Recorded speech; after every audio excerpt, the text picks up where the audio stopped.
ಎಲ್ರಿಗೂ ನಮಸ್ಕಾರ. ಇವತ್ತೊಂದು ಎಲ್ರಿಗೊಂದು ಸರ್ಪ್ರೈಸ್ ಏನಂತಂದ್ರೆ ನಮ್ಮ ಡೋಲೋ 650 ಮತ್ತೆ ರಾಗಿ ಹಿಟ್ಟು ಖ್ಯಾತಿಯ ಶಶಿರೇಖಾ ರಾಜು, ಶ್ರೀಮತಿ ಶಶಿರೇಖಾ ರಾಜು ಒಂದು ಕೋವಿಡ್ ಕಾಲದಲ್ಲಿ ಕರ್ನಾಟಕದ ಎಲ್ಲ ಕಡೆ ವೈರಲ್ ಆಗಿದ್ದ ಹುಡುಗಿ ಈಗ ಕೆಲಸ ಮಾಡ್ತಾ ನನ್ನ ಕಣ್ಣ ಮುಂದೆ ಕ್ಯಾಮರಾದ ಮುಂದೆ ಇದ್ದಾಳೆ.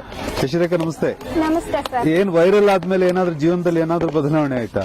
ಏನಿಲ್ಲ ಸರ್, ಜನ ಗುರ್ತಿಡಿತಾರೆ ಅನ್ನೋದೊಂದು ಬಂತು ಅಷ್ಟೇನೆ, ಅದ್ಬಿಟ್ಟು ಏನು ಇಲ್ಲ. ತುಂಬಾ ಫೇಮಸ್ ಆದಾಗ ಏನ್ ಅನ್ನಿಸ್ತು? ನಿನ್ ಮಾತು ಎಲ್ಲ ಕಡೆ ವೈರಲ್ ಆಗೋಯ್ತು, ಎಲ್ಲ ಆದಾಗ ನಿಂಗೆ ಏನ್ ಅನ್ನಿಸ್ತು? ತುಂಬಾ ಖುಷಿ ಆಯ್ತು ಸರ್. ಪರವಾಗಿಲ್ಲ, ನಾನು ಮಾತಾಡಿದ್ದನ್ನ ಜನ ತುಂಬಾ ಚೆನ್ನಾಗಿ ಅಕ್ಸೆಪ್ಟ್ ಮಾಡಿದ್ದಾರೆ ಅಂತ ಖುಷಿ ಆಯ್ತು. ಅವತ್ ನಿಂಗೆ ಅಷ್ಟೊಂದು ಸಿಟ್ಟು ಬರಕ್ಕೆ ಏನ್ ಕಾರಣ? ಇನ್ನೇನು ಸರ್, ಬಡತನ.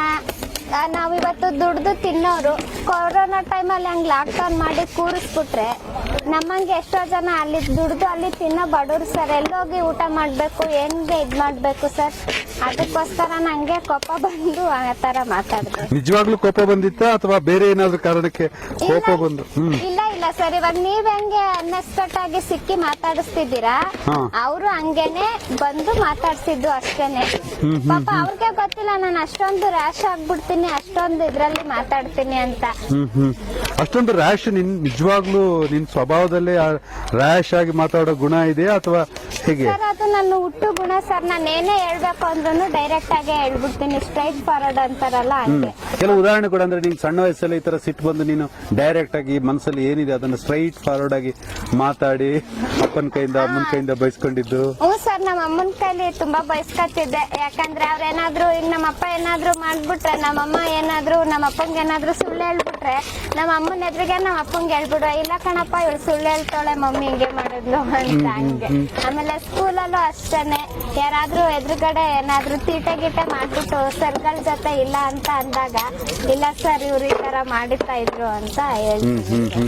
ಈಗೆಲ್ಲ ಅಂತಾರೆ ಈ ಯೂಟ್ಯೂಬ್ ಅಲ್ಲಿ, ಫೇಸ್ಬುಕ್ ಅಲ್ಲಿ, ಅಲ್ಲಿ ಇಲ್ಲೆಲ್ಲ ವೈರಲ್ ಆದ್ರೆ ಸಿಕ್ಕಾಪಟ್ಟೆ ದುಡ್ಡು ಸಿಗುತ್ತೆ, ಇದ್ ಬರುತ್ತೆ, ಶ್ರೀಮಂತರಾಗ್ಬಿಡ್ತಾರೆ, ಮಾಡಿ ಗಿಡಿ ಕಟ್ಸ್ಬಿಡ್ತಾರೆ ಅಂತ.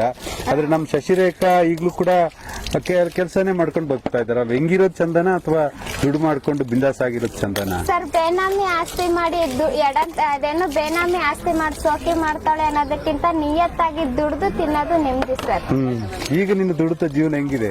ನನ್ ದುಡ್ದು ಜೀವನ ಕೋವಿಡ್ ಟೈಮಲ್ಲಿ ಸ್ವಲ್ಪ ಕಷ್ಟ ಇತ್ತು. ಅವಾಗ 150 ರೂಪಾಯಿ ಇವ್ರು ಯಾರು ಗೊತ್ತಾ ಮೇಡಮ್ ನಿಮಗೆ? ಇವ್ರು ಯಾರು ಗೊತ್ತಾ? ಯಾರು? ಇವ್ರನ್ನೆಲ್ಲ ನೋಡ್ದಂಗೆ ಅನಿಸ್ತಾ ಇದೆಯಾ? ಶಶಿರೇಖಾ ಡೋಲೋ 650 ಎಲ್ಲ ಕಡೆ ಫೇಮಸ್ ಆಗಿದ್ರಲ್ಲ ಕೋವಿಡ್ ಟೈಮಲ್ಲಿ, ಗೊತ್ತಾ? ಹಾ, ನೋಡಿ ಏನಾಯ್ತು, ಎಷ್ಟು ಚೆನ್ನಾಗಿ ಕೆಲಸ ಮಾಡ್ತಾ ಇದಾರಲ್ವಾ, ಖುಷಿಯಲ್ಲಿದ್ದಾರೆ, ಖುಷಿಯಲ್ಲಿ ಕೆಲಸ ಮಾಡ್ತಾ ಇದ್ದಾರೆ. ಥ್ಯಾಂಕ್ ಯು ಮೇಡಮ್, ತುಂಬಾ ಖುಷಿ ಆಯ್ತು. ಶಶಿರೇಖಾ ಅನ್ಸುತ್ತೆ ಅಂದ್ರೆ ನಾನು ಎಲ್ಲ ಕಡೆ ಫೇಮಸ್ ಆದ್ರೆ ಈ ಕೆಲಸ ಮಾಡ್ತೀನಿ, ಈ ತರ ಕಷ್ಟಪಟ್ಟು ಕೆಲಸ ಮಾಡ್ತೀನಿ, ದುಡಿತೀನಿ ಅಂತ ನಿನ್ ಮನಸ್ಸಿಗೆ ಏನಾದ್ರು ಬೇಜಾರಿದ್ಯಾ? ನಮ್ಗೆ ಯಾವತ್ತು ಆತರ ಅನ್ಸಲ್ಲ ಸರ್. ನಿಯತ್ತಲ್ಲಿ ದುಡ್ದು ತಿನ್ನಕ್ಕೆ ಯಾವ ಕೆಲಸ ಆದ್ರೆ ಏನು ಸರ್, ಅಲ್ವಾ? ಆವತ್ತಿನ ಆ ಕೋವಿಡ್ ಟೈಮ್ ಡೈಲಾಗ್ ಎಲ್ಲ ನೆನಪಿದ್ಯಾ? ನೆನಪಿದೆ. ಫುಲ್ ಹೇಳ್ಬೇಕಾ ಸ್ವಲ್ಪ ಹೈಲೈಟ್ಸ್ ಪಾಯಿಂಟ್ಸ್. ಇಮ್ಯುನಿಟಿ ಪವರ್ ಅಂದ್ರೆ ಸರ್, ನೀವು ದೇಹದಲ್ಲಿರೋ ಶಕ್ತಿ ಅನ್ಕೊಂಡಿದ್ದೀರಾ, ಆದ್ರೆ ಇಮ್ಯುನಿಟಿ ಪವರ್ ಅಂದ್ರೆ ದೇಹದಲ್ಲಿರೋ ಶಕ್ತಿ ಅಲ್ಲ ಸರ್, ಖಜಾನೆಯಲ್ಲಿರೋ ಕಾಸು. ಇಮ್ಯುನಿಟಿ ಪವರ್ ಅಂದ್ರೆ ಅದು ಸರ್. ಈಗ ಬಡವ 24 ವರ್ಷ ಆದವರು ಆಸ್ಪತ್ರೆಗೆ ಹೋದ್ರೆ ಅವ್ರ ಬಾಡಿ ಇಮ್ಯುನಿಟಿ ಇರ್ಲಿಲ್ಲ, ಅದಕ್ಕೆ ಅವ್ರು ತೀರೋದ್ರು ಅಂತ, ಶಕ್ತಿ ಇಲ್ದೆ ಅವ್ರು ತೀರೋದ್ರು ಅಂತಾರೆ. ಅದೇ ದುಡ್ಡಿರೋರು ಒಬ್ರು ಏಜ್ ಆಗಿರೋರು ಹೋದ್ರು ಸುಧಾ ಅವರು ಹುಷಾರಾಗಿ ವಾಪಸ್ ಬರ್ತಾರೆ. ಯಾಕಂತ ಅಂದ್ರೆ ಅವ್ರಿಗೆ ಇಮ್ಯುನಿಟಿ ಅಂದ್ರೆ ದುಡ್ಡಿರುತ್ತೆ. ಅದು ಕೋವಿಡ್ ಟೈಮ್ ಡೈಲಾಗ್ಸ್ ಅಲ್ವಾ? ಈಗ ಏನಾದ್ರೂ ನಿಮ್ಗೆ ತುಂಬಾ ಸಿಟ್ಟು ಬಂದ್ರೆ ಯಾವ ತರ ಡೈಲಾಗ್ ಬರುತ್ತೆ? ತುಂಬಾ ಸಿಟ್ಟು ಬಂದ್ರೆ ಯಾವ ತರ ಡೈಲಾಗ್ ಬರುತ್ತೆ ಅಂದ್ರೆ ಎಂತದ್ದು ಇಲ್ಲ, ಸುಮ್ನೆ ಆಶ್ವಾಸನೆಗಳು ಕೊಡ್ತಾರೆ, ಏನು ಮಾಡಲ್ಲ. ನಂಗೆ ನಾನ್ ತುಂಬಾ ಖುಷಿಯಿಂದ ಹೇಳೋದು ಅಂತ ಅಂದ್ರೆ ಸರ್, ನಾನು ಈ ವಿಡಿಯೋ ವೈರಲ್ ಆದ್ಮೇಲೆ ನಂಗೆ GT ದೇವೇಗೌಡರು ಅವ್ರ ಕಡೆಯಿಂದ ಆಶ್ರಯ ನಿಲಯ ಯೋಜನೆ 26 ಮನೆ ಬಂದಿದೆ ಸರ್. ನಮ್ ಕಡೆ ಎಲ್ಲರಿಗೂ 26 ಮನೆ ಮಾಡಿಸ್ಕೊಡ್ತಿದ್ದಾರೆ. ನಿಂಗೆ ಶಶಿಕಲಾಗೆ ಏನು, ಶಶಿರೇಖನ್ಗೆ ಏನು ಸರ್? ಅವ್ರ ಜೊತೆನ ನಂಗೊಂದ್ ಮನೆ ಸಿಕ್ತು ಸರ್. ಮಕ್ಕಳು ಸರ್, ಒಬ್ಬ ಮಗ ಒಬ್ಬ ಮಗಳಿದ್ದಾಳೆ. ಏನ್ ಮಾಡ್ತಾ ಇದ್ದಾನೆ ಮಗ? ಮಗ 1ನೇ ಕ್ಲಾಸು, ಮಗಳು ಅಂಗನವಾಡಿಗೆ ಹೋಗ್ತಾಳೆ ಚಿಕ್ಕವಳು. ಅವರು ಹೆಂಗೆ ಅಮ್ಮನ ಹೆಂಗೆ ಗುರುತಿಸ್ತಾರೆ? ತುಂಬಾ ಜೋರಿನ ಅಮ್ಮನ ಪಾಪದಮ್ಮನ? ತುಂಬಾ ಜೋರಮ್ಮ. ಅಂದ್ರೆ ನನ್ಗೆ ತುಂಬಾ ಸಿಟ್ಟು ಸರ್, ನಾನು ಹೇಳಿದ ಕೆಲಸ ಮಾಡ್ಬಿಡ್ಬೇಕು. ನಾನೇನು ಚೆನ್ನಾಗ್ ಓದಿ ಹೋಮ್ವರ್ಕ್ ಮಾಡಿ ಹಠ ಮಾಡ್ಬೇಡಿ, ಕೆಟ್ಟ ಬುದ್ಧಿ ಕಲಿಬೇಡಿ. ಯಾಕಂತ ಅಂದ್ರೆ ಇವಾಗ ನಾನು 4 ಜನ ಗುರುತಿಸೋ ಆಗಿದ್ಕೊಂಡು ನನ್ ಮಕ್ಳು 4 ಜನ ನೋಡ್ಬಿಟ್ಟು ಇಂತ ಮಗಳು ಹಿಂಗೆ ಅಂತ ಅನ್ಬೇಕು. ಅದಕ್ಕೋಸ್ಕರ ನನ್ ಮಕ್ಳನ್ನ ಚೆನ್ನಾಗ್ ಓದಿ ಅಂತ ಒಂದ್ ಸ್ವಲ್ಪ ಬಾಯ್ ಮಾಡ್ತೀನಿ. ನೀನ್ ವೈರಲ್ ಆಗಿದ್ಯಾ, ಫೇಮಸ್ ಆಗಿದ್ಯಾ, ನಿನ್ ವಾಯ್ಸ್ ಅಂತೂ ಎಷ್ಟ್ ಚೆನ್ನಾಗಿದೆ ಅಂತಂದ್ರೆ ಅಷ್ಟೊಳ್ಳೆ ವಾಯ್ಸ್ ಅಲ್ವಾ? ಈಗ ನಿನ್ನ ದುಡಿತ ಜೀವನ ಹೆಂಗಿದೆ? ನನ್ ದುಡ್ದು ಜೀವನ ಕೋವಿಡ್ ಟೈಮಲ್ಲಿ ಸ್ವಲ್ಪ ಕಷ್ಟ ಇತ್ತು. ಅವಾಗ 150 ರೂಪಾಯಿ ಕೂಲಿ ಕೆಲ್ಸಕ್ಕೆ ಹೋಗ್ತಾ ಇದ್ದೆ. ಇವಾಗ ಕುವೆಂಪು ನಗರದಲ್ಲಿರೋ ವೆಂಕಟೇಶ್ವರ ಕ್ಯಾಟ್ರಿಂಗ್ ಅಲ್ಲಿ ಕೆಲಸ ಮಾಡ್ತಾ ಇದ್ದೀನಿ. ನಮ್ಮ ಓನರ್ ಚೆನ್ನಾಗಿ ನೋಡ್ಕೊತಾರೆ. 300ರಿಂದ 400 ರೂಪಾಯಿ ಕೂಲಿ ಕೊಡ್ತಾರೆ, ಆಟೋ ಚಾರ್ಜ್ ಕೊಡ್ತಾರೆ. ಜೀವನ ಹೆಂಗೋ ಸುಮಾರು ಚೆನ್ನಾಗಿ ನಡೀತಾ ಇದೆ. ಮೇಡಮ್ ಒಂಚೂರು ಕೈ ತೊಳ್ಕೊತಾರೆ. ಇವ್ರು ಯಾರು ಗೊತ್ತಾ? ಗೊತ್ತು ಸರ್, ಚಾಂದಿನಿ. ಚಾಂದಿನಿ ಅಲ್ಲ, ಶಶಿರೇಖಾ. ಇಲ್ಲ ಇಲ್ಲ, ಹೌದೌದೌದು. ನೋಡಿ, ಚಾಂದಿನಿ ಅಂತ ತಿಳ್ಕೊಂಡ್ಬಿಡ್ತಾರೆ ಕೆಲವರು ಶಶಿರೇಖಾ ಅಂತ ಗುರುತು ಹಿಡಿತಾರೆ. ನನಗಂತೂ ನೋಡಿದ ತಕ್ಷಣ ಈ ಹುಡುಗಿಯನ್ನು ನಾನು ಎಲ್ಲೋ ನೋಡಿದ್ದೀನಲ್ಲ ಅಂತ. ಆದ್ರೆ ಆ ಟೈಮಲ್ಲಿ ನಾನು ಇಲ್ಲಿ ಇರ್ಲಿಲ್ಲ, ನಾನು ಲಕ್ಷದ್ವೀಪದಲ್ಲಿದ್ದೆ. ಲಕ್ಷದ್ವೀಪದಲ್ಲಿ ನಾನು ನೋಡ್ಬಿಟ್ಟು ಹುಡುಗಿ ಎಷ್ಟು ಚಂದ ಮಾತಾಡ್ತಾಳೆ ನೋಡಿದ್ರೆ, ಇವತ್ತು ನಮ್ಮಲ್ಲಿ ಇಲ್ಲೇ ಬಂದು ಕೆಲಸ ಮಾಡ್ತಾ ಇದೆಯಲ್ವಾ? 3ನೇ ಸಲ ಬರ್ತಾ ಇರೋದು ಸರ್. ಫಸ್ಟ್ ಗಣಪತಿ ಬುಟ್ಟಾಗ್ ಬಂದಿದ್ದೆ, ಅವಾಗ್ಲೂ ನಮ್ದೇ ಅಡ್ಗೆ ಇತ್ತು. ಮತ್ತೆ ಇನ್ನೊಂದ್ಸಲ ಏನೋ ಫಂಕ್ಷನ್ ಮಾಡಿದಾಗ ಬಂದಿದೆ. ಇದು 3ನೇ ಸಲ ಬರ್ತಾ ಇರೋದು. ನಿಮ್ ಸ್ಟಾಫ್ ಗಳೆಲ್ಲ ಚೆನ್ನಾಗಿ ಮಾತಾಡಿಸ್ತಾರೆ. ನಿಮ್ಮನ್ನ ನಾನು ಇವತ್ತೇ ಫಸ್ಟ್ ನೋಡಿದ್ದೆ. ಆದ್ರೆ ನಾನಂತೂ ನಿಮ್ಮನ್ನ ತುಂಬಾ ಸಲ ನೋಡಿ ಮೆಚ್ಕೊಂಡಿದ್ದೀನಿ. ಎಷ್ಟು ಚೆನ್ನಾಗಿ ಮಾತಾಡುತ್ತೆ ಹುಡುಗಿ ಅಂತ. ಆದ್ರೆ ನಮ್ ಕಣ್ಮುಂದೆನೆ ಈ ಹುಡುಗಿ ಕೆಲಸ ಮಾಡ್ತಾ ಇದ್ದಾಳೆ ಅಂತ ನನ್ಗೆ ಗೊತ್ತಿರ್ಲಿಲ್ಲ. ಶಶಿರೇಖಾ, ಈಗ ನಿಮ್ ಮನೆಯವರು ರಾಜು, ಅವ್ರ ಜೊತೆ ನಿಂಗೇನಾ ರೋಪ? ಅದು ಸರ್.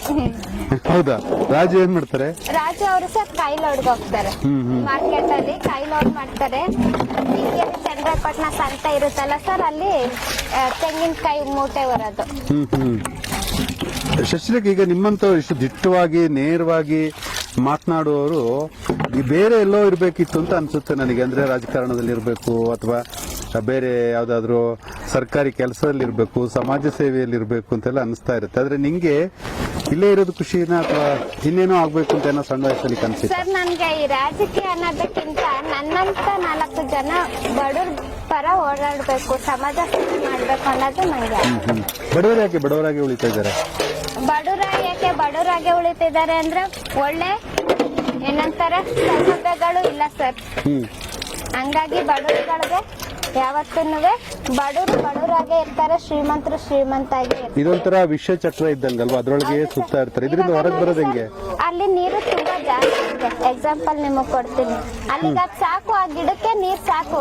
ಬಟ್ ಆದ್ರೂ ಆ ಗಿಡಕ್ಕೆ ನೀರ್ ಹೋಗ್ತಾ ಇದೆ. ಈ ಕಡೆ ನೀರೇ ಇಲ್ಲ, ಈ ಕಡೆ ಗಿಡಕ್ಕೆ ನೀರೇ ಬರ್ತಾ ಇಲ್ಲ. ಅವ್ನ್ಗೆ ಹೊಟ್ಟೆ ತುಂಬಿದೆ, ಅವ್ನ್ಗೆ ಊಟ ಸಿಗುತ್ತೆ. ಇವ್ನ್ಗೆ ಹಸಿದ್ರು ಅವ್ನ್ಗೆ ಊಟ ಸಿಗಲ್ಲ. ಆತರ ಸರ್ ಬಡವರು ಅಂದ್ರೆ ನನ್ಗೆ ತುಂಬಾ ಸಿಟ್ಟು ಸರ್. ನಾನು ಹೇಳಿದ ಕೆಲಸ ಮಾಡ್ಬಿಡ್ಬೇಕು. ನಾನೇನು ಚೆನ್ನಾಗ್ ಓದಿ ಹೋಮ್ವರ್ಕ್ ಮಾಡಿ ಹಠ ಮಾಡ್ಬೇಡಿ, ಕೆಟ್ಟ ಬುದ್ಧಿ ಕಲಿಬೇಡಿ. ಯಾಕಂತ ಅಂದ್ರೆ ಇವಾಗ ನಾನು 4 ಜನ ಗುರುತಿಸೋ ಆಗಿದ್ಕೊಂಡು ನನ್ ಮಕ್ಳು 4 ಜನ ನೋಡ್ಬಿಟ್ಟು ಇಂತ ಮಗಳು ಹಿಂಗೆ ಅಂತ ಅನ್ಬೇಕು. ಅದಕ್ಕೋಸ್ಕರ ನನ್ ಮಕ್ಳನ್ನ ಚೆನ್ನಾಗ್ ಓದಿ ಅಂತ ಒಂದ್ ಸ್ವಲ್ಪ ಬಾಯ್ ಮಾಡ್ತೀನಿ. ನೀನ್ ವೈರಲ್ ಆಗಿದ್ಯಾ, ಫೇಮಸ್ ಆಗಿದ್ಯಾ, ನಿನ್ ವಾಯ್ಸ್ ಅಂತೂ ಎಷ್ಟು ಚೆನ್ನಾಗಿದೆ ಅಂತಂದ್ರೆ ಅಷ್ಟೊಳ್ಳೆ ವಾಯ್ಸ್ ಅಲ್ವಾ? ಯಾರಾದ್ರೂ ನಿನಗೆ ಅದ್ರಲ್ಲಿ ಒಂದು ಚಾನ್ಸ್ ಕೊಡ್ತೀನಿ, ಸೀರಿಯಲ್ ಅಲ್ಲಿ ಚಾನ್ಸ್ ಕೊಡ್ತೀನಿ, ಸಿನಿಮಾದಲ್ಲಿ ಚಾನ್ಸ್ ಕೊಡ್ತೀನಿ ಅಂತ ಯಾರಾದ್ರೂ ಕೇಳಿದ್ರ? ಸರ್, ಅಂದ್ರೆ 2 ಸಿನಿಮಾದಲ್ಲಿ ಚಾನ್ಸ್ ಕೊಡ್ತೀನಿ ಅಂತ ಅಂದಿದ್ದಾರೆ. ಇನ್ನ ಏನು ಅವ್ರೇನು ಹೇಳಿಲ್ಲ. ಮತ್ತೆ ಒಂದು ಆಲ್ಬಮ್ ಸಾಂಗ್ ಮಾಡಿಸ್ತೀವಿ ಅಂತ ಹೇಳಿದ್ದಾರೆ. ಅವರು ಅಷ್ಟೇ, ಇನ್ನು ಏನು ಅಂತ ಹೇಳಿಲ್ಲ. ಅವ್ರು ಕೊಡ್ತಾರೆ ಅಂತ ಏನು ವರ್ಷದ ಕೂಳ್ ಬಂತು ಅಂತ ವರ್ಷದ ಕೂಳ್ ಬಿಡಬಾರ್ದಲ್ಲ ಸರ್. ಅದ್ ಬಂದಾಗ ಅದ್ರ ಅಂದ್ರೆ ಆಲ್ಬಮ್ ಮಾಡ್ತಾರೆ ಅಂತಂದ್ರೆ ನೀ ಚೆನ್ನಾಗಿ ಹಾಡ್ತೀಯ ಅಂತ ಅರ್ಥ ಅಲ್ವಾ? ಹೌದು. ಹಾಡ್ತೀಯಾ? ಒಂದೇ ಒಂದು ನೋಡೋಣ, ಕೊನೆಗೊಂದು ಹಾಡು ಹೇಳ್ಬಿಟ್ಟು, ಕೆಲ್ಸದ ನಡುವೆ ಒಂದು ಹಾಡು ಹೇಳ್ಬಿಟ್ಟು ನಮ್ಮ ಎಲ್ರಿಗೂ ಥ್ಯಾಂಕ್ಸ್ ಹೇಳೋಣ. ಒಂದು ಹಾಡು ಹೇಳು. ನೀಡು ಶಿವ ನೀಡದಿರು ಶಿವ, ನೀಡು ಶಿವ ನೀಡದಿರು ಶಿವ, ಬಾಗುವುದು ನನ್ನ ಕಾಯ, ನಾನೇಕೆ ಅಂಜಲಿ ನೀ ನನ್ನ ಅಂಬಲಿ, ನೀಡು ಶಿವ ನೀಡದಿರು ಶಿವ,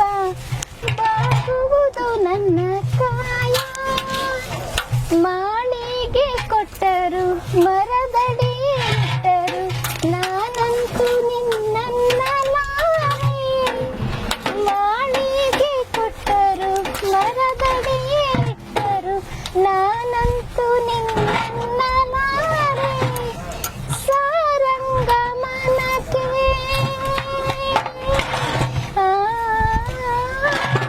ಸಾರಂಗ ಮನಕ್ಕೆ ನೂರಾರು ಬಯಕೆ ಆಗೋದು ಹೋಗೋದು ನಾ ಕಾಣೆನೆ ನೀಡು ಶಿವ ನೀಡದಿರು ಶಿವ ಬಾಗುವುದು ನನ್ನ ಶಿವ ಕೊಟ್ರು ಕೊಡದಿದ್ರು ನಮ್ ಕೆಲ್ಸ ಮುಂದುವರಿತಾನೆ ಇರುತ್ತೆ ಅಂತ. ಕೊನೆಯದಾಗಿ ಒಂದು ಎಲ್ರಿಗೂ ಇವತ್ತು ಕನ್ನಡ ಹಬ್ಬಕ್ಕೆ ಬಂದಿದೆಯಲ್ವಾ, ಸಮಸ್ತ ಕನ್ನಡಿಗರಿಗೂ ಶಶಿರೇಖಾ ನೀವು ಏನ್ ಹೇಳಲಿಕ್ಕೆ ಬಯಸ್ತೀಯ? ಕನ್ನಡಿಗರು ಅಂದ್ರೆ ಹೆಂಗಿರ್ಬೇಕು? ಸಮಸ್ತ ಕನ್ನಡಿಗರಿಗೂ ಕನ್ನಡ ರಾಜ್ಯೋತ್ಸವದ ಆರ್ಥಿಕ ಶುಭಾಶಯಗಳು. ನವೆಂಬರ್ ತಿಂಗಳಲ್ಲಿ ಮಾತ್ರ ಕನ್ನಡ ನೆನಪು ಮಾಡ್ಕೋಬೇಡಿ, 365 ದಿನಾನು ಕನ್ನಡನೇ ಮಾತಾಡಿ, ಕನ್ನಡನೇ ಉಳಿಸಿ. ಧನ್ಯವಾದಗಳು. ಧನ್ಯವಾದಗಳು. ನಿಮ್ಮ ಮೆಚ್ಚಿನ ನಮ್ಮ ತುಮಕೂರು ಮಾಧ್ಯಮ 1 ವರ್ಷ ಪೂರೈಸಿದ ಈ ಸಂದರ್ಭದಲ್ಲಿ ನಮ್ಮ ತುಮಕೂರು ಮಾಧ್ಯಮ ನಿಮಗೆ ಧನ್ಯವಾದಗಳನ್ನ ತಿಳಿಸುತ್ತದೆ ಮತ್ತು ನಿಮ್ಮ ಪ್ರೀತಿಗೆ ಸದಾ ಚಿರಋಣಿಯಾಗಿರುತ್ತದೆ. ನೀವು ನಮ್ಮ ಮೇಲೆ ಇಟ್ಟ ನಂಬಿಕೆಯನ್ನು ಉಳಿಸುವ ಪ್ರಾಮಾಣಿಕ ಪ್ರಯತ್ನವನ್ನ ನಮ್ಮ ತಂಡ ಖಂಡಿತವಾಗಿಯೂ ಮಾಡುತ್ತದೆ. ಗೆಲುವಿನ ಹಾದಿಯಲ್ಲಿ ಸದಾ ನಮ್ಮ ಜೊತೆಯಾಗಿರಿ. ನಮ್ಮ ಚಾನೆಲ್ ಅನ್ನು ಸಬ್ಸ್ಕ್ರೈಬ್ ಮಾಡಿ. ಸುದ್ದಿ ಅನ್ನೋದು ಬರೀ ಕಥೆಯಾಗದೆ ನೊಂದ ಜೀವ ಗಾಳಿಗೆ ಬೆಳಕಾಗಿದೆ, ಗೆಲುವಿನ ಹಾದಿಯಲ್ಲಿ ನಗು ಮೂಡಿದೆ.